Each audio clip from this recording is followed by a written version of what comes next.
Les sujets du jour de la revue fiduciaire.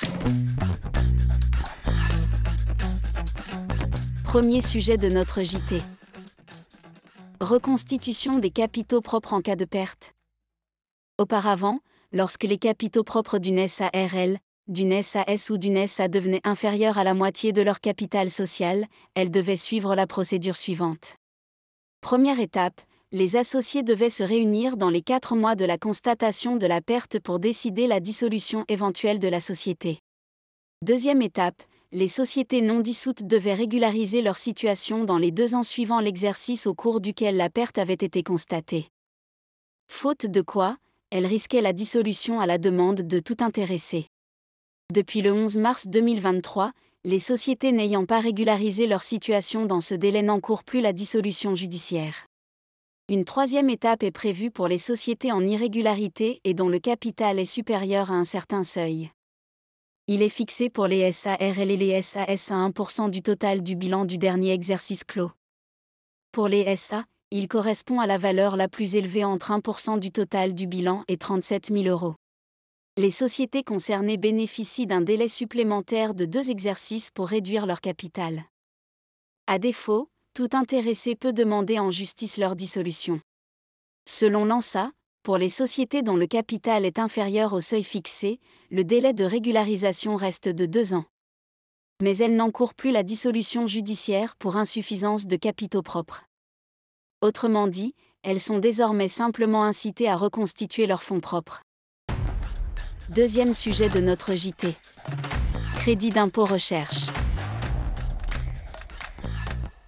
Le ministère en charge de la recherche vient, comme tous les ans, de divulguer la nouvelle version de son guide pratique sur le crédit d'impôt recherche ou CIR. À l'occasion de cette mise à jour, le ministère a apporté des ajouts au contenu de la documentation à fournir en cas de contrôle.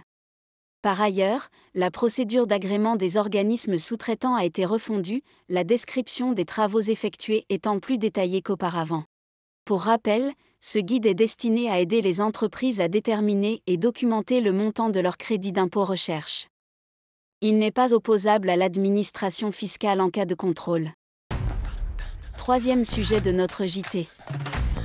Report des congés payés non pris.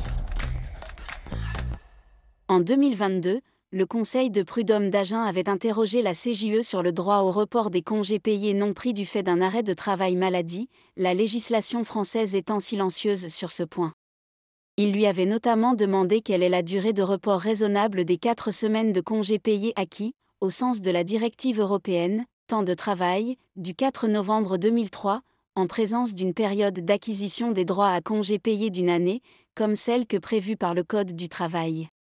En effet, cette directive prévoit que les États membres prennent les mesures nécessaires pour que tout travailleur bénéficie d'un congé annuel payé d'au moins 4 semaines, conformément aux conditions d'obtention et d'octroi prévues par les législations et/ou pratiques nationales.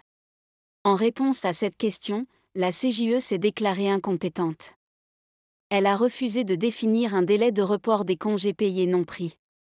C'est à l'État français de définir la durée de report des congés payés non pris en cas d'arrêt maladie.